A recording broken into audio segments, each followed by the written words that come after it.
আসসালামু আলাইকুম। আমার মালয়েশিয়ায় যত অবৈধ বায়ার আছে আপনাদের উদ্দেশ্যে আজকে একটি গুরুত্বপূর্ণ কথা নিয়ে আসলাম।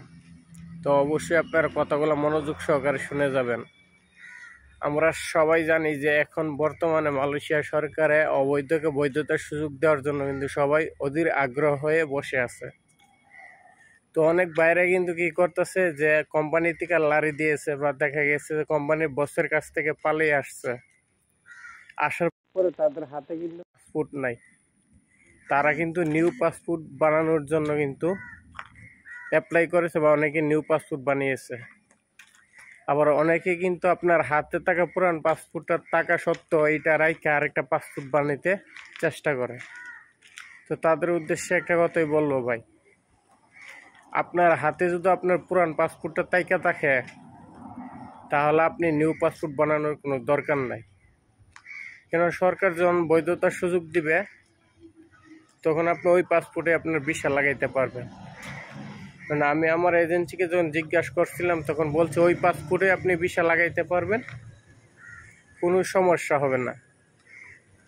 আর আপনি যে মালয়েশিয়ায় প্রথম বৈধভাবে ঢুকেছেন ফিঙ্গারপ্রিন্ট দিয়ে, আপনি যতই নতুন পাসপোর্ট বানান আপনার ফিঙ্গারপ্রিন্ট কিন্তু যে আগের পুরনো পাসপোর্টে যে ভিসা অ্যাপ্লাই হয়েছিল সেই ফিঙ্গারপ্রিন্ট কিন্তু আপনার ইমিগ্রেশনে এখনও আছে।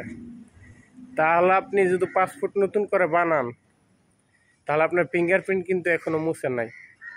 আর বিশেষ করে যাদের হাতে পাসপোর্ট নাই তারা বানিয়ে নেবেন, আর যাদের কাছে পাসপোর্ট আছে তারা না বানালেও চলবে। কারণ আমি আমার এজেন্সিকে জিজ্ঞেস করছিলাম, ঠিক আছে। আর আমরা ইতিমধ্যে জানি কিন্তু যে পাসপোর্ট বানাইতে গিয়ে পেনাং থেকে কিন্তু 3 বন্ধু তারা কেএল যাওয়ার উদ্দেশ্যে পাসপোর্ট অ্যাপ্লাই করছে। তারপরে কিন্তু যাওয়ার পথে ইপুতে তারা কিন্তু একটা রুট ব্লকে ধরা পড়ছে, তারপরে কিন্তু তাদের জেল হয়েছে, ঠিক আছে। অনেক চক্র আছে যারা কিনা আপনাকে বলবে যে নিউ পাসপোর্ট ছাড়া আপনার ভিসা লাগবে না, নতুন পাসপোর্ট ছাড়া আপনার ভিসা লাগবে না। আমি নিজে আমার এজেন্সিকে জিজ্ঞাসা করছিলাম, এজেন্সি বলছে যদি হাতে পুরনো পাসপোর্ট টাইকা থাকে আর যদি ওই পাসপোর্টটা আপনার মেয়াদ থাকে তাহলে অবশ্যই আপনি ওই পাসপোর্টে ভিসা লাগাইতে পারবেন যদি পাসপোর্টটার আপনি মেয়াদ দেখে থাকে।